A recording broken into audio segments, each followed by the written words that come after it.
Olá, sejam bem-vindos. Esse é mais um vídeo no qual eu vou contar aqui um relato de experiência que eu acredito que possa sim ajudar muitas mulheres que estejam aí nessa jornada de tentar ser mãe, não é verdade?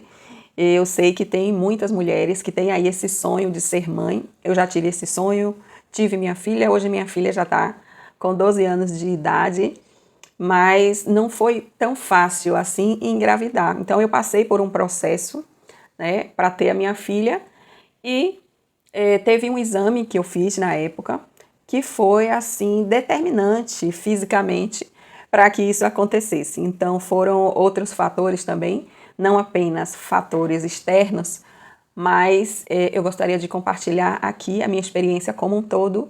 E é isso, vem comigo!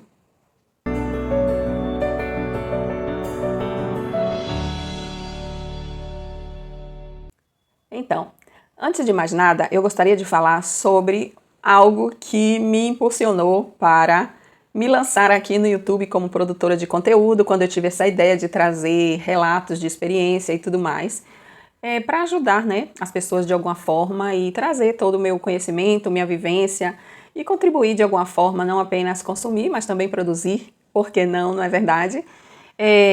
Eu já vinha com essa vontade, né? Como eu coloquei no primeiro vídeo, esse canal aqui já é antigo, mas eu não utilizava para essa finalidade.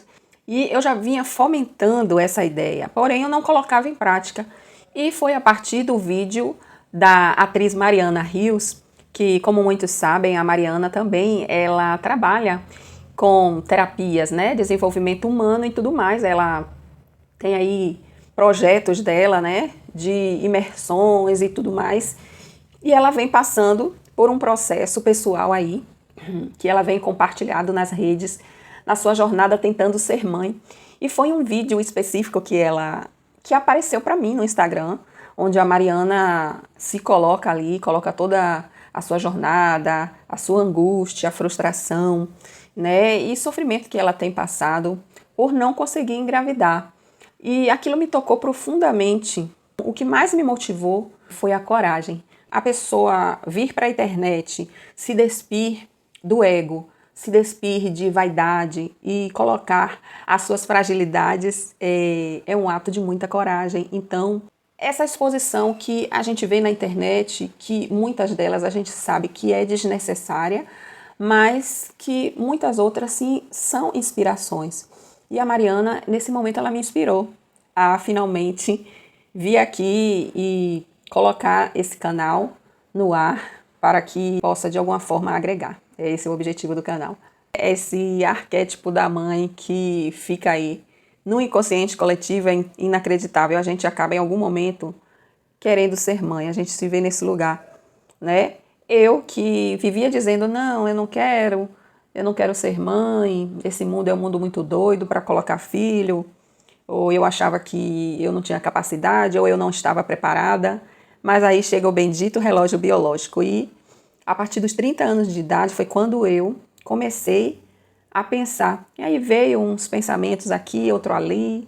Até então eu não pensava nisso.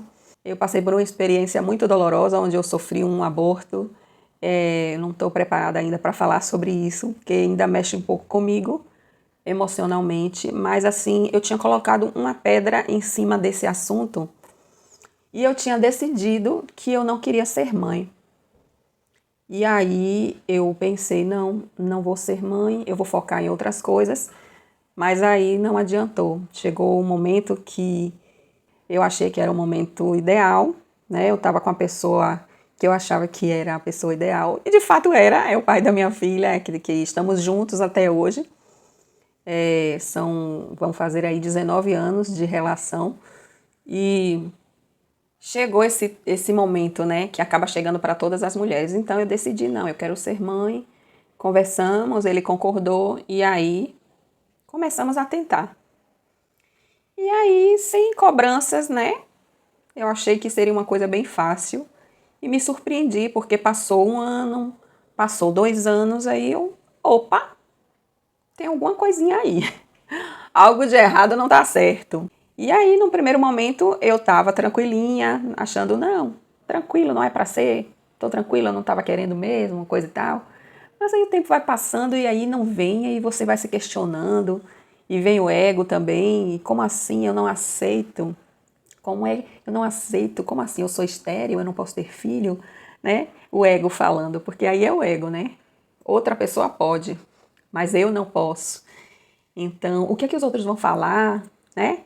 Muitas vezes a gente entra nesse lugar de dizer que a gente quer ser mãe, mas até hoje eu reflito muito sobre isso, se de fato eu queria ser mãe, ou se é aquela imposição da sociedade, porque a gente vive na Matrix fazendo o que a Matrix quer que a gente faça. E aí minha mãe o tempo todo falando no meu pé do ouvido, ah, porque eu quero um netinho, quando é que você vai me dar um netinho? E aquelas conversas, aí o pessoal pergunta também, você não tem filho? E o pessoal naquela pressão toda, aí você se questiona se realmente, será que eu quero realmente, será que eu não quero? Então eu parabenizo muito as mulheres que têm essa atitude de escolher não ser mãe, porque não é que a gente tem que, não existe isso, é uma coisa que a gente coloca na cabeça. Interessante que eu estou fazendo estudo bíblico, já comentei aqui em outras oportunidades, né? E a gente vê as histórias das mulheres na Bíblia justamente sempre nesse lugar, que a validação enquanto mulher ela vem a partir do momento que ela é mãe. E isso vem impregnado aí na história, enraizado na figura da mulher, essa figura materna. Mas vamos deixar de enrolação e falar sobre o exame que eu fiz. Então é isso, depois de todas essas tentativas frustradas, eu pensei, eu quero investigar para saber o motivo, né? Já que eu não estou engravidando, alguma coisa eu tenho, vou levar para ginecologista. Mas antes de fazer isso, eu fui para a internet e pesquisei sobre técnicas, exames e tudo mais. E foi aí que eu vi esse nome: histerossalpingografia. Pois é, esse é o nome do exame que eu fiz e que foi crucial para a minha gestação acontecer. Então, muita gente, obviamente, sabe do que se trata. Porém, até hoje, eu falo esse nome para as pessoas e tem gente que se assusta. E olha que eu trabalho na área de saúde, eu sou enfermeira, eu trabalho em hospital. E eu falo, quando eu falo, você já ouviu falar em histerossalpingografia? O pessoal, o quê? Hã? Mesmo pessoas que são de dentro da área da saúde, então eu achei que seria interessante trazer aqui, porque inclusive algumas pessoas que eu tive a oportunidade de falar de perto, pessoas que eu convivi, que tinham dificuldade de engravidar, e eu falei desse exame, e elas foram buscar também, e teve uma colega minha de faculdade que ela conseguiu engravidar também, depois que fez esse exame. Então, gente, vou falar um pouquinho sobre a histerossalpingografia. O que é? Ele não é um tratamento, que fique claro. Ele é um exame, e para que serve o exame? O exame é um diagnóstico, não é? Então, a gente faz o exame para que, através do resultado desse exame, seja diagnosticado o problema, a fim de que, a partir daí, possa ser feito, né, o tratamento. Então, eu pesquisando na internet, que eu sempre fui muito curiosa, eu descobri que tinha esse exame, que ele era um exame certeiro, porque ele vai justamente identificar qual é o problema ali no seu útero, que está impedindo aí com que aconteça essa ovulação. Na verdade, não é nem a ovulação, é essa fecundação, né? E esse desenvolvimento aí dessa gestação. O que é que está impedindo que isso aconteça? Então, eu descobri que esse exame, além dele dar esse diagnóstico, ele também acaba sendo acidentalmente um tratamento. É isso mesmo. Então, esse exame, ele é por acidente, digamos assim, porque a finalidade dele... Ih, tá tendo uns barulhinhos aqui, viu? Então, esse exame, o objetivo dele não é um tratamento, ele não é um exame para tratar, ele é um exame para diagnosticar. Acidentalmente, ele acaba sendo um tratamento, porque o que é que acontece? A histerossalpingografia nada mais é do que um raio-x com contraste. Então, o que é o contraste? É aquele líquido que é injetado, né? Geralmente, quando a gente vai fazer um raio-x com contraste, que normalmente a gente faz, sei lá, para ver o pulmão, para ver o coração, ou coisa do tipo, para ver os órgãos, geralmente a gente toma um contraste na veia, é injetado, né, através da seringa, sempre fala pra gente, olha, vai ter aí algum formigamento, alguma sensação estranha, uma vontadezinha de fazer xixi, não é assim? Então, a histerossalpingografia também é um raio-x com contraste, porém, esse contraste ele é injetado na cavidade uterina. Como assim? é colocado através de uma sonda, é injetado esse contraste em grande quantidade, porque ele vai aí percorrendo as trompas, né, preenchendo essas trompas e preenchendo aí toda a cavidade uterina. E qual é a importância desse contraste no raio-x? Porque através do contraste, esse raio-x, a imagem sai mais precisa, né?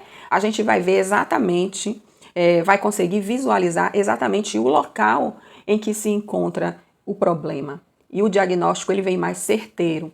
Então, esse exame é um exame que ele é bem específico, ele tem algumas especificidades no preparo para fazer, não é em qualquer data, é num período específico da sua menstruação, né, que, se não me engano, é entre o 6º e o 12º dia da menstruação.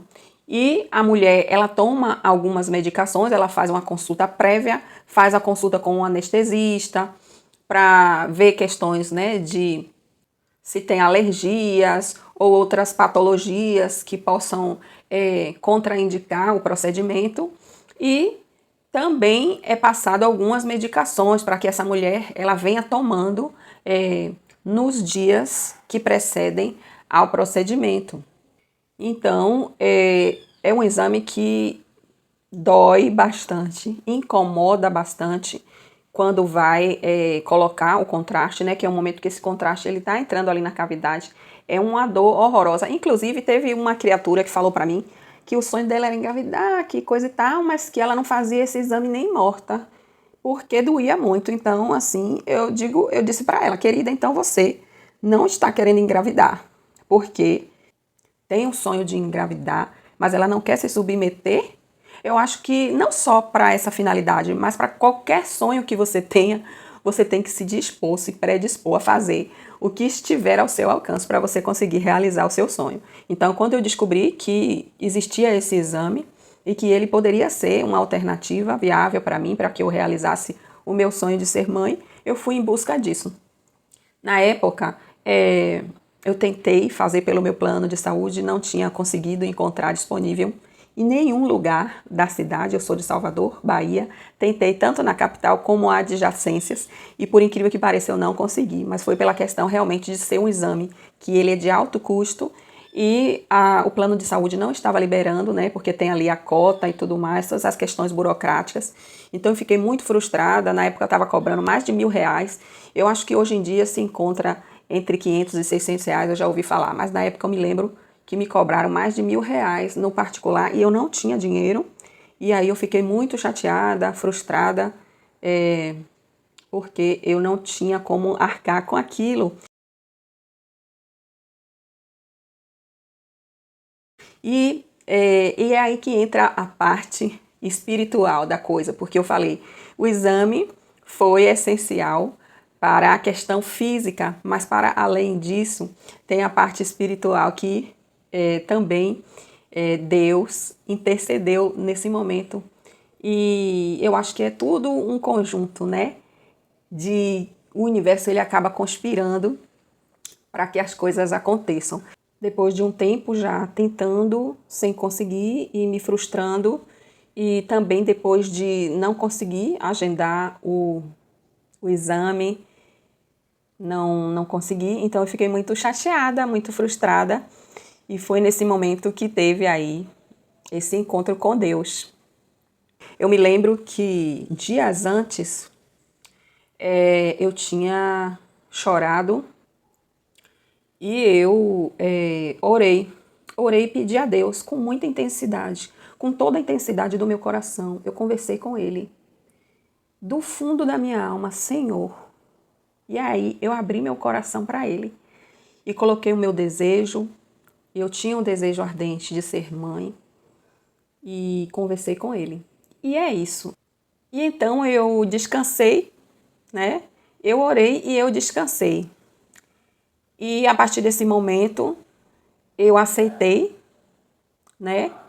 E coloquei para o Senhor que fosse feita a vontade dele, né? Mas que aquele momento seria o único e o último, porque eu não fui aquele tipo de mãe, de mulher tentante que ficava sofrendo, chorando, nem nada do tipo. Eu me lembro que eu chorei esse dia, né? Depois que eu constatei que eu não ia conseguir fazer o exame, e era isso mesmo.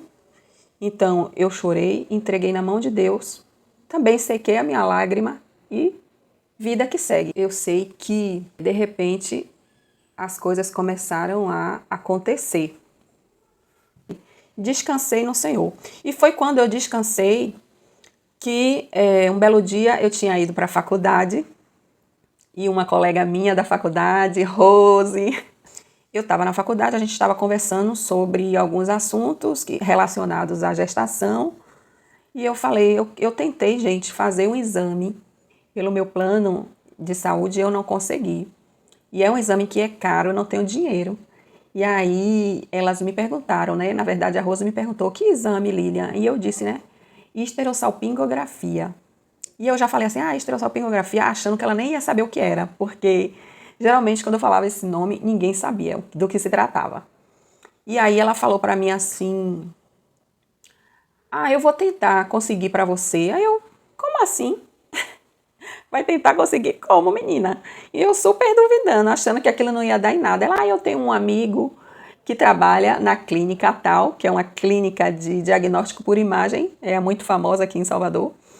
E ela falou pra mim, né, que ela ia ver com ele se conseguia. Aí eu, tá, mas sabe o que é um tá? Sem nenhuma fé. Eu pensei, isso vai dar em nada. E aí eu descansei e eu nem fiquei com isso na mente. Né? Fui para casa e eu não tinha nem levado a sério essa conversa.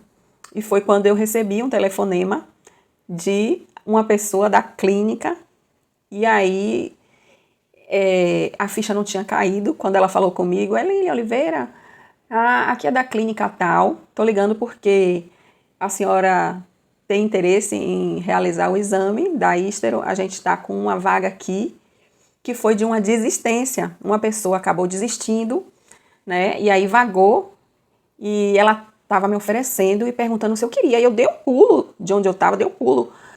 Não podia ser em qualquer data, eu tinha que estar na data específica do período menstrual.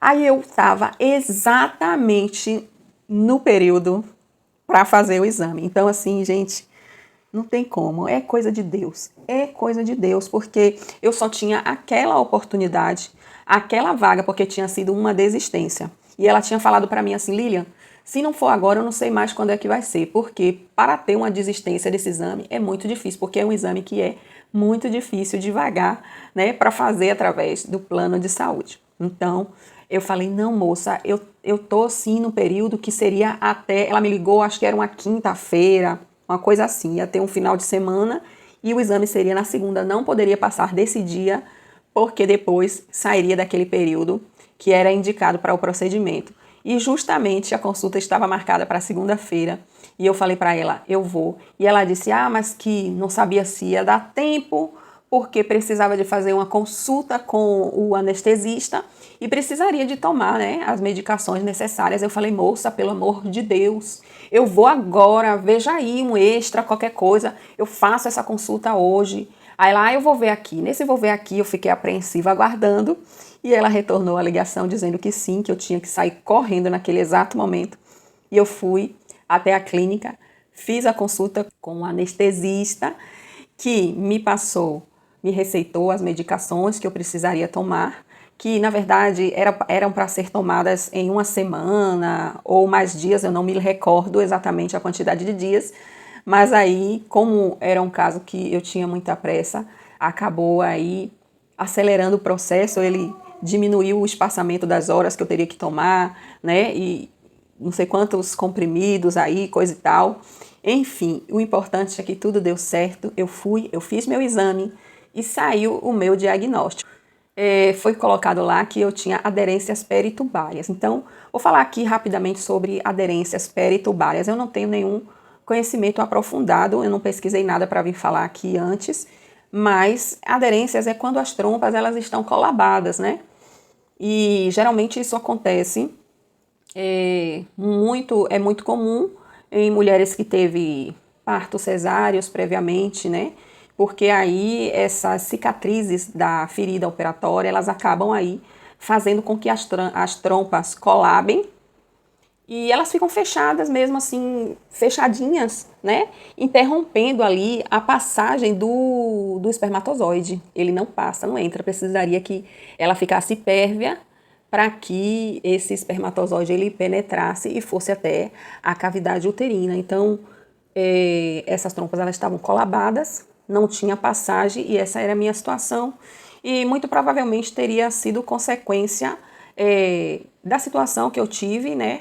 Há anos atrás, né, quando eu tinha 22 anos por aí, então há 10 anos atrás tinha acontecido essa situação, onde eu precisei realizar uma curetagem por conta de uma situação que aconteceu, que acabaram ficando um sangramento intenso e tudo mais, e eu tive que fazer esse procedimento de curetagem, então, na época, e acabou ficando aí. Essa é uma das consequências, né? Uma das causas que podem tá aí ocasionando esse colabamento, né? Digamos assim, esse processo que as trompas elas ficam colabadas.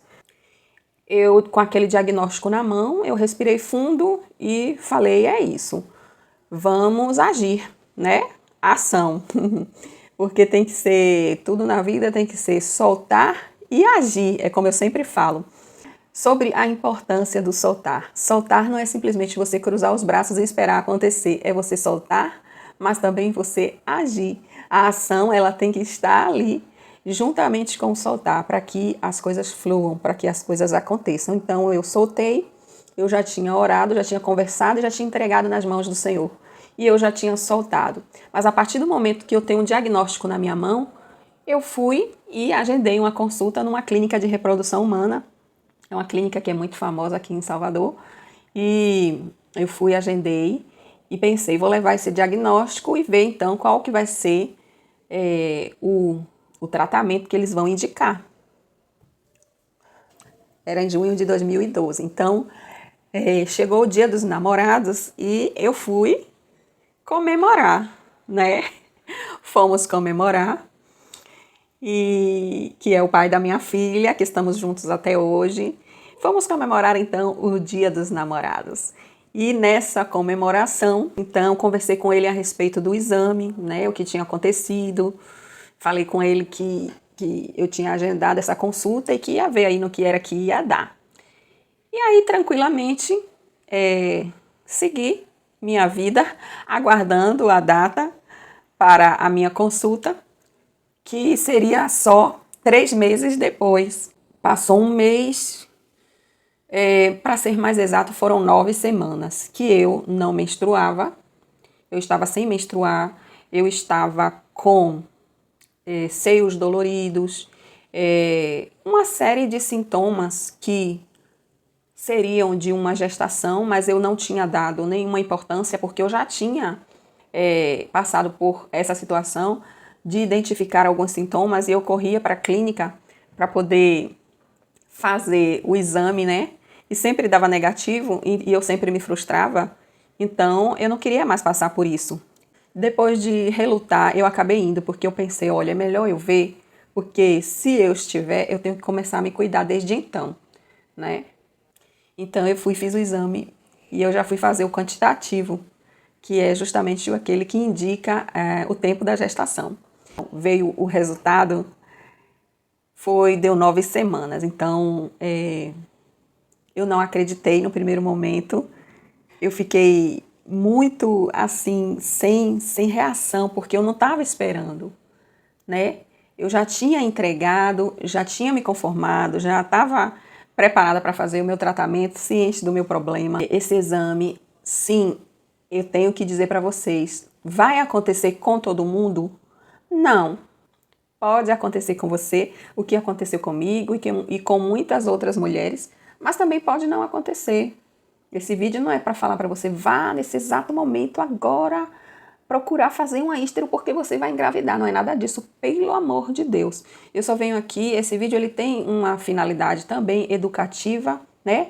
Eu, enquanto funcionária da saúde, porque eu atuo na enfermagem, então não deixa de ser um vídeo que é educativo, sim, para a saúde. E além disso, é também um vídeo motivacional sobre expansão de consciência, sobre a importância do soltar nas coisas que a gente quer. Porque tudo que você imprime força, você repele. Isso é física quântica. Então, Mariana Rios, inclusive, quando ela postou a mensagem dela linda lá, eu cheguei a comentar sobre essa importância do soltar.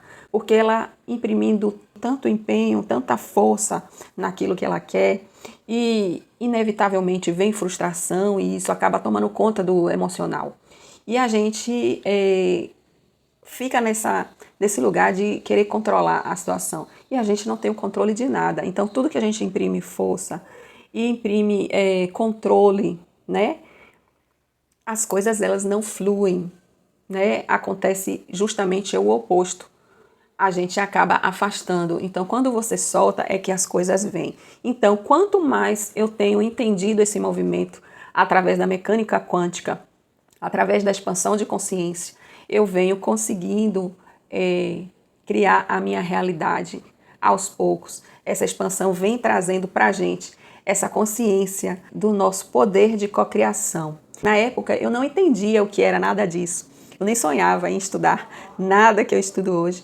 Mas hoje, entendendo o nosso poder, o poder da nossa centelha, que é o poder da cocriação, eu entendo perfeitamente que lá atrás eu já cocriei a minha realidade. A partir do momento que eu olhei para aquela intenção, eu senti, eu entreguei nas mãos de Deus, ou seja, eu soltei, é como eu sempre falo, eu vejo o soltar como o entregar nas mãos de Deus, soltar o controle.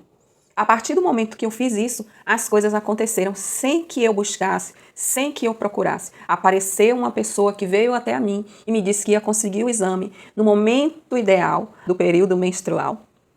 Veio uma ligação para que eu fizesse o exame naquele período e foi justamente esse exame que acabou aí fazendo o resto fisicamente, tornando possível essa viabilidade da gestação. Hoje, estudando o poder da cocriação, o poder da centelha divina que existe dentro de cada um de nós, eu sei que sim, foi a centelha dentro de mim que cocriou essa realidade. Então, gente, quando você estuda a mecânica quântica, você vai ver que tudo isso que eu estou falando não é sobrenatural, não é coisa da espiritualidade, do acaso, não é magia negra, não é nada do tipo. Mecânica quântica é a ciência ali em movimento. Quando você entende sobre o colapso da função de onda, quando você entende sobre o poder da cocriação, né, tá tudo aí. Tá tudo registrado, documentados. São experiências que foram feitas. Tem aí o colapso da função de onda através da experiência da dupla fenda, dentre outras. São tantas coisas que a gente sabe que não é nada por acaso, não é exatamente um milagre, mas eu tenho aí essa dualidade, que eu gosto de acreditar em milagre, e eu sou uma pessoa que tudo que for bom, eu acredito. Então eu acredito que foi milagre, eu acredito que foi cocriação, eu acredito. Eu só acredito e agradeço, porque gratidão no processo também é a chave para tudo, então é aqui. Oi, gente, passei aqui rapidinho para deixar um anexo ao vídeo. Eu achei importante esclarecer algumas palavras. Depois de assistir novamente, senti que alguns pontos mereciam um reforço. Então, eu quis trazer essas informações com mais carinho e atenção, tá joia? Então, a esterossalpingografia é um procedimento importante para mulheres que estão tentando engravidar, ok? Porém, ele deve ser solicitado por um médico ginecologista ou obstetra, de acordo com a avaliação de cada caso. Então, não é que você vai sair por aí para fazer um exame. Não, previamente tem que ter um pedido médico, tá joia? No meu caso, como eu já havia pesquisado sobre o assunto, levei a sugestão para a minha ginecologista e ela prontamente me forneceu a requisição que eu precisava para que eu pudesse me encaminhar para realizar o procedimento, ok?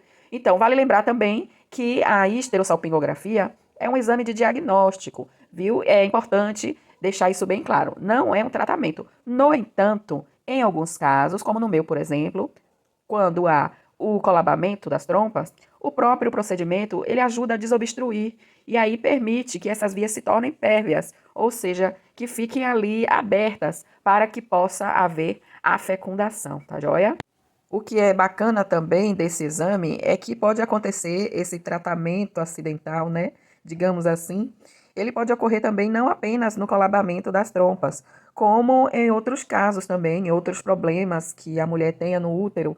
E aí eu coloquei aqui alguns exemplos, né? Como no caso de micropólipos ou rolhas de muco que estavam impedindo essa passagem do espermatozoide. Então, quando o contraste ele é injetado, ele vai passando por ali, tirando tudo que está ali dentro. Então, se tiver pólipos, endometriais, enfim, tudo que tiver ali, ele vai passando e ele vai tirando. Agora, essa gestação, ela vai acontecer, obviamente, se a relação sexual ela for ainda realizada durante esse período fértil, né, da mulher. Concluo essa mensagem agradecendo a todas que acompanharam até aqui. E eu gostaria de saber de você um pouquinho, me conte aqui nos comentários um pouquinho da sua experiência, se você tem aí esse sonho lindo no coração de querer ser mãe, se você é tentante, e o que é que você pensa sobre o assunto, se você conhece o exame da Ístero, se já ouviu falar ou se nunca tinha ouvido falar. Eu ficaria muito feliz se você compartilhasse comigo e me desse esse feedback. Mais uma vez, agradeço de coração e até o próximo vídeo. Tchau, tchau.